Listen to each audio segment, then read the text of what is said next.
Hey, what's up, everybody? This is Joey Olivo here with Legacy Strength, and we're here with week 2 of our Eat Smart to Burn Fat series.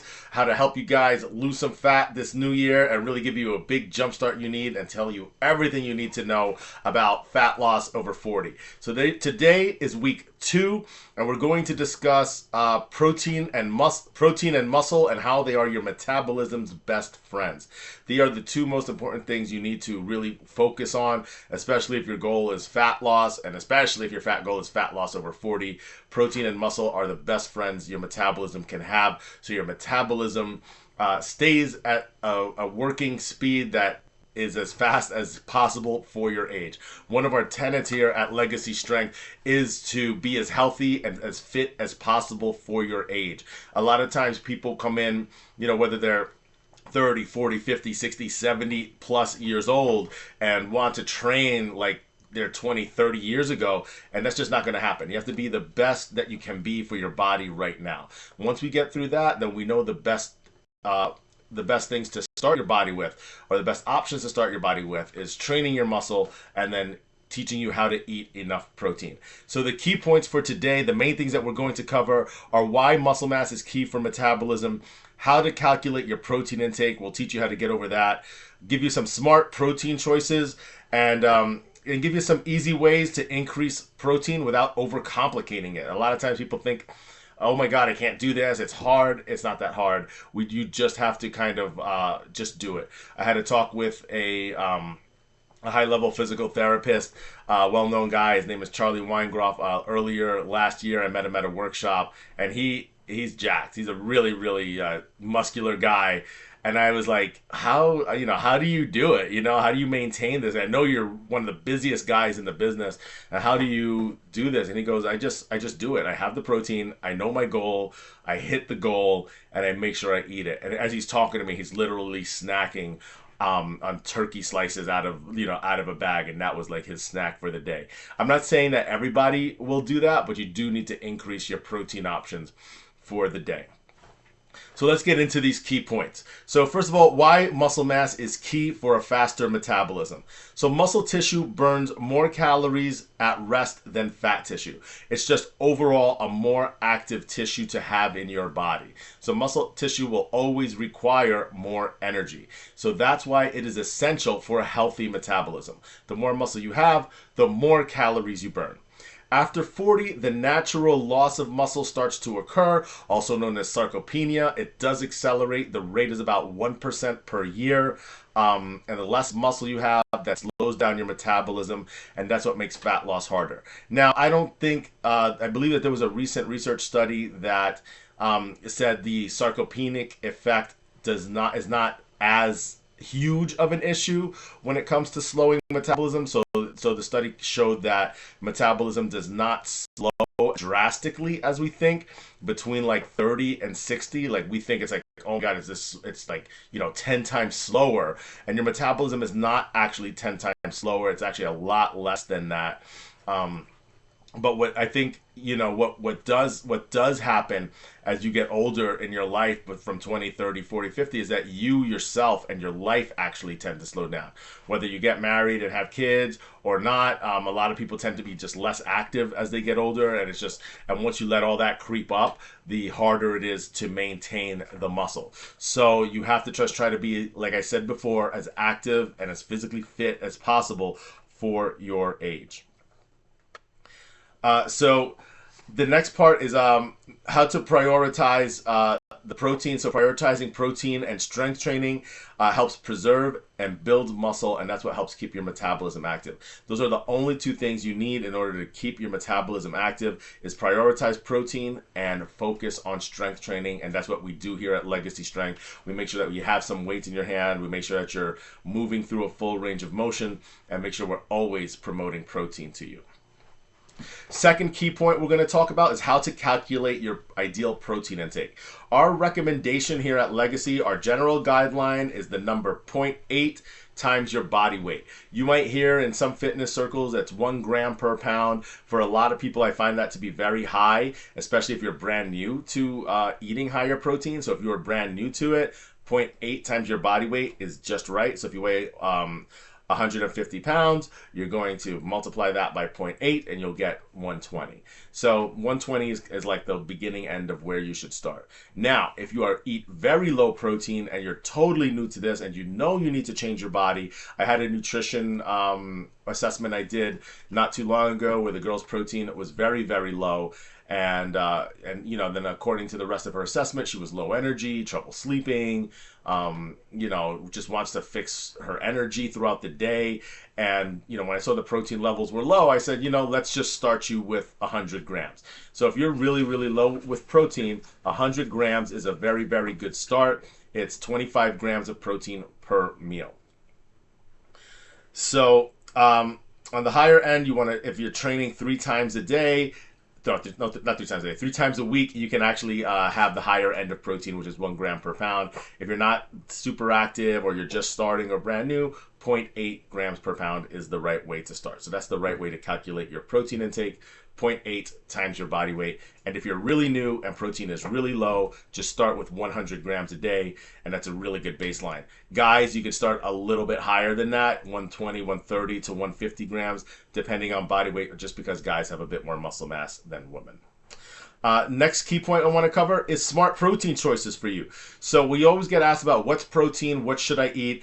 So first off, animal-based proteins, as long as you're not vegan or vegetarian, try to get as much animal-based proteins as you can. Those are things like chicken, turkey, eggs, fish, leaner cuts of beef, Greek yogurt, and cottage cheese. Those are the super easiest and most common forms of protein to eat. For most women, if you're starting with a higher protein diet, a lot of times leaning into the seafood options, eating things like shrimp, or scallops is a lot easier because it's lighter to eat and it just doesn't, you don't feel so heavy.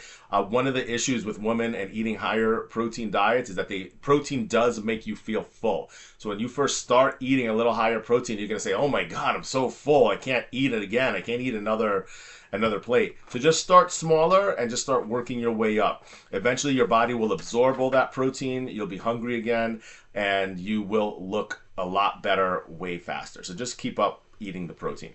If you are more plant-based, vegan, vegetarian, we're looking at sources like lentils, chickpeas, tofu, tempeh, edamame, quinoa. All of those are really good higher protein sources, but when you're tracking for vegetarian proteins, you have to make sure you're also tracking the carbs that come along with it. So when you're looking at something like eating beans or quinoa as a main part of your protein source, each 7 or 8 grams of protein also comes with 7 to 8 grams of carbs. They're almost equal. So just make sure you're kind of keeping that into account whenever you're tracking and staying within your calories. The most convenient options for protein are things like protein shakes. You can do protein bars. I'm not a huge fan of them to do like regularly. I feel like the shakes just absorb better. They're easier to eat. They're less chemicals most of the time. Recently, I've been a fan of pre-cooked chicken. That's something that you can always buy at the grocery stores. Usually they have some chicken breast that's already cooked that you can get either at the deli counter. Perdue and a lot of the other regular store brands do make some actually really tasty pre-cooked chicken. It's just usually straight up pure protein in there, maybe some seasonings. If you want to season it yourself, you can. Another one that's also really popular is canned tuna, and there's a bunch of super easy tuna can recipes that you can make. Really light options are just made with some balsamic vinegar and oil. You can also use light mayo, salt, pepper, and some, if you want to cut up some celery and onions or whatever, you can do that too. So canned tuna is also a very good option. And there's also a lot of companies now that do tuna fish that is already pre-seasoned and already is already made into a salad of some sort, and they're generally the macros and the proteins, and that's really, really good. So I'll find some brands for you guys and I'll send them your way. The next key point I want to discuss today: easy ways to increase protein without overcomplicating the meals. So one of the easiest ways, I do this one all the time. Sometimes I'll have oatmeal for breakfast. And oatmeal is always great because you get a good amount of carbs, you get some good fiber with it, and I'll always add a scoop of protein to it. And usually with the oatmeal, I'll take a scoop of protein, I'll mix it with some milk, and I'll just pour that on top and make like a good bowl of oatmeal with protein. Other times, I'll just have the protein drink on the side. There's nothing more. You'll feel like a superhero after that. So you'll just feel like you have enough carbs, you'll have the fiber, you'll have your protein. That's one real big powerhouse meal. You throw some blueberries in that, and you are all set. Using hard-boiled eggs as a snack or Greek yogurt as a snack is a very, very easy way to get up the extra protein.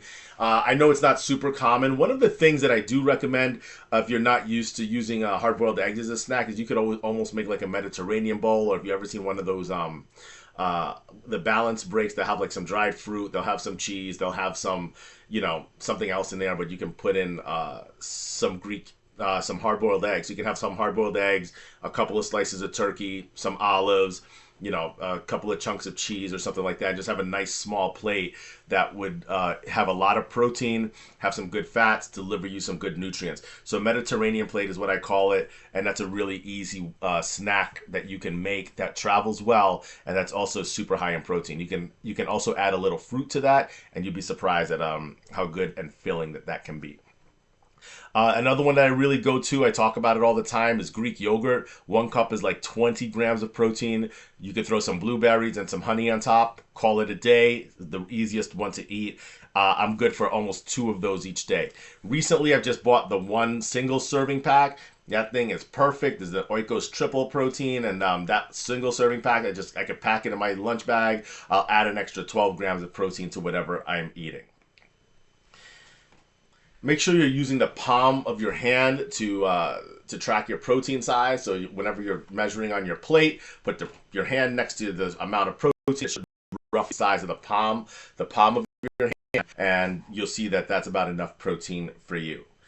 You can also use high protein snacks like string cheese or roasted chickpeas, and those are other easy ways to get at least another 7 or 8 grams of protein in a day. So you'll be surprised all these little snack options add up, where normally if you were just eating, let's just say you were eating 3 times a day and you were getting 20 grams of protein in each meal, and you're only getting 60 grams a day, people say to me, oh, how do I get another 20 or 30 grams in my day? And those little snacks in between help. So 1 cup of Greek yogurt with some berries, that'll add another 20 grams. And then if you add another snack of, let's say, some string cheese with some nuts or something later on, that's another like 10 or 15 grams right there. So just look at the numbers. Use an app like Chronometer to help you track and see how far it gets you. So the actionable steps for you guys today: number 1, set your protein goal. Use the calculation I told you before, which is 0.8 times your body weight, to find out how many grams of protein you need a day. Plan your protein intake. So aim to about 20 to 30 grams per meal and 10 to 20 grams of protein per snack. So every time you're planning out those meals, just take an app like Chronometer, like I said. You can use Google if you need to, just kind of look up how much protein is in something, or look at the back of the package. Again, 20 to 30 grams of protein per meal, 10 to 20 grams for snacks. And track for awareness. Use your food log, start tracking a few days, and see how close you are to your protein goal. You'd be surprised. Sometimes people are way off. Sometimes people are closer than they think, and they might just have to adjust the carbs down a little bit. So just start tracking and see where it gets you. Finally, some quick meal ideas for you. Some breakfast option, quick meal, always going to be a smoothie. Always, that's a home run every single time. You can fit in the exact amount of proteins and carbs and fiber you need. Normally, I would do 1 scoop protein, a handful of spinach, a banana, some almond milk, and call it a day. That is one of the easiest, quickest, most delicious breakfasts you can have. You'll feel like a superhero after, I promise. Lunch, I've been going for lately a grilled chicken breast. I've been loving the pre-cooked one from Trader Joe's with the lemon pepper. Absolutely delicious. And then we make some quinoa that I'll have at home and some roasted vegetables, and I'll pack that up, and that's usually my lunch. Dinner will be more or less the same thing. I usually have the same thing for lunch and dinner. It just makes it really easy when I do my meal prep. Especially I'm making food for a bigger family, so I just have a bunch of the same stuff. I'm not really picky, so I'll have the same thing a couple of days in a row. If you are picky, you can make a couple of different things, or just find ways to make different types of salads with mix-ins if you're using quinoa. So sometimes something like quinoa, you keep the quinoa plain, but let's say one day you'll mix it with string beans, peas, and carrots. The next day you might mix it with like apples and nuts. So you have a couple of different flavorful options. Snacks, again, cottage cheese with berries or Greek yogurt with berries or a boiled egg with a handful of almonds and a piece of string cheese. Super high protein, super easy options.